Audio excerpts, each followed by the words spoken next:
Well, welcome back, folks. Today we're going to talk about some preparations I've been going through recently to prepare the YL1 for its first start.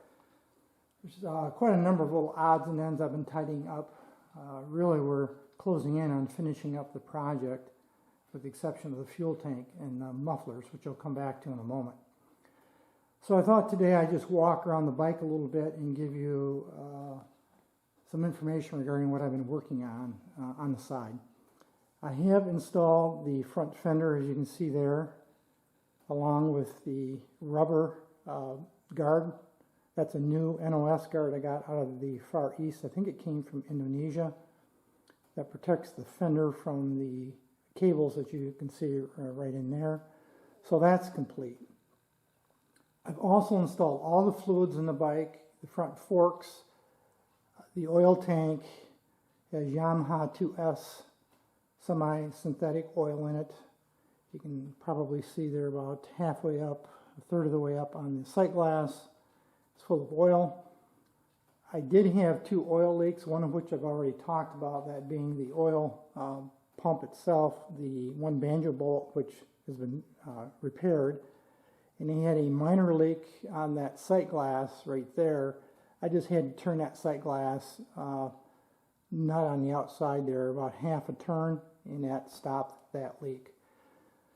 Other than that, I don't have any current oil leaks, though I wouldn't be surprised where the banjo bolts fit up against the cylinders, one on each side. When I start the bike, I might have a little leaking there, but we'll talk about that when we get to starting the bike. So all the fluids, including the transmission, by the way, have been filled. So all the fluids have been completed. And at this point right now, as I'm making this video, I have no leaks anymore. Everything's been addressed that has presented itself so far. I've also added this little button plug right here where I'm pointing to in the right handlebar control. That boss is for an additional rearview mirror if you wish to install one. That isn't a new part from Yamaha. That is still available. I'm not sure it's the same one that probably initially came with this bike, but it is available and it did fit, so that's been installed as well. Let's move around to the opposite side of the bike, and I got a number of other things I want to talk about. This is a good shot of the exhaust system. You can see it's been completely installed. As I mentioned, I believe before, this is the original unchromed system with the exception of the clamps and the header pipes, but the silencer and muffler bodies themselves have yet to be re-chromed, so they're only mounted to allow me to start the bike. The air intake has been removed, the boot, as well as the air cleaner canister, air filter canister, which mounts right up inside of there. That's been removed so that I could balance the carburetors or synchronize the carburetors, which has been done.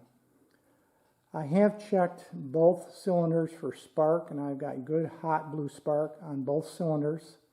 Of course, the timing was set some time ago in a previous video. You will notice that I have rerouted the wiring once again. This is the third configuration of that wiring loom as it exits the frame or body of the bike and works its way and comes up to the headstock and around to the headlight or lamp shell. I've had two users that were very kind, Jono and Christian, who they both sent me different information regarding the routing of the wiring.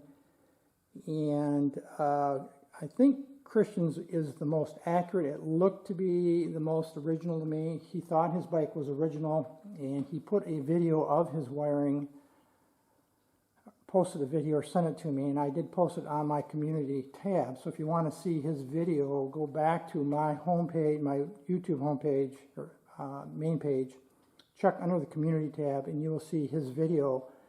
And this does make a lot of sense to me because it captures this tab right here captures the clutch cable, and this tab captures the wiring as it exits the frame itself. Then you loop it underneath through here, up underneath to the headlight shell, and it also provides more length of wiring to go to the horn. That seemed to be the most logical to me. So this is the third configuration, and I believe I've got it correct. If anyone has other information or disagrees with me, let me know, but That's where I'm going to leave it for now. But all the wiring works, the headlamp, high-low beam, the tail light, brake lamp, horn, everything seems to be working properly. Speaking of wiring, you may recall when I did the video on the installing this headlight shell in the wiring up here that there's a red light right up here in the upper left corner, and I wasn't sure what that red light was for. Actually, I'm still not. It's I went over the wiring diagram, and that seems to be associated with the armature circuit. It ties into the armature circuit. I'm not sure if that's supposed to tell me that the wiring is hot going to the armature or the ignition system, or the ignition system is on. I've really never encountered anything quite like that, so if anyone on this video has more information and could educate me on what that red lamp, again, it's right up in this upper left corner of the face, and it's called, according to the wiring diagram, part of the armature circuit. Moving on, you can see I installed the Made in Japan label right here on the left engine case. That's a reproduction part. I got that from the old reproduction decals in Canada. I think their website now is called Diablo. And I also got the side cover, body side cover emblems. This is, you know, the nomenclature about the oil injection, the auto lube, and that kind of information. I do have those labels also from them. That will go on later. Very well made label, perfect match to the original. You note I have the battery now put into service that has been activated with acid, and it's been charged, and you can see it's installed. You will note the nomenclature on the battery. I always label my batteries when I put them in service, and you can see the model, the YL1, and then the month and year. And the reason I do that is I have so many batteries sitting around, and after a while I start losing track of which is which and how old it is. If writing on your battery bothers you, this is covered by the side cover, of course, but if that bothers you, just put the label or the writing on the other side, and when you take the cover off, you wouldn't see it, but it's still there if you need to reference it at another time.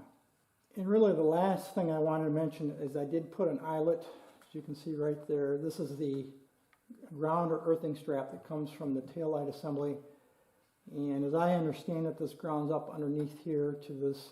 I just have this in temporarily. This is the seat mount. There's two holes, one on each side, that allows the earth or ground to get to the tail lamp assembly, so I did put a eyelet on that. And I'll have to make sure I get a good ground there when the time comes that I put the seat on, which will come at the very, very end of this project. That is, when it's all done, the fuel tank will go on the petcock, rebuilt petcock, and the seat, and eventually the re-chromed mufflers. One of the remaining items I just haven't gotten around to yet, but is unresolved, is these mounting brackets right here you see me pointing to, which I believe are for the turn signal indicators, the mounting stocks, or the hardware. This is a 1966 model, North American spec, and I don't believe this bike originally came with turn indicators. They were an option. Probably as an alternative, Yamaha supplied a reflector of some kind or something similar that would mount in here, though I'm honestly not really sure because I haven't looked into it yet. But that is something that eventually I'll have to resolve.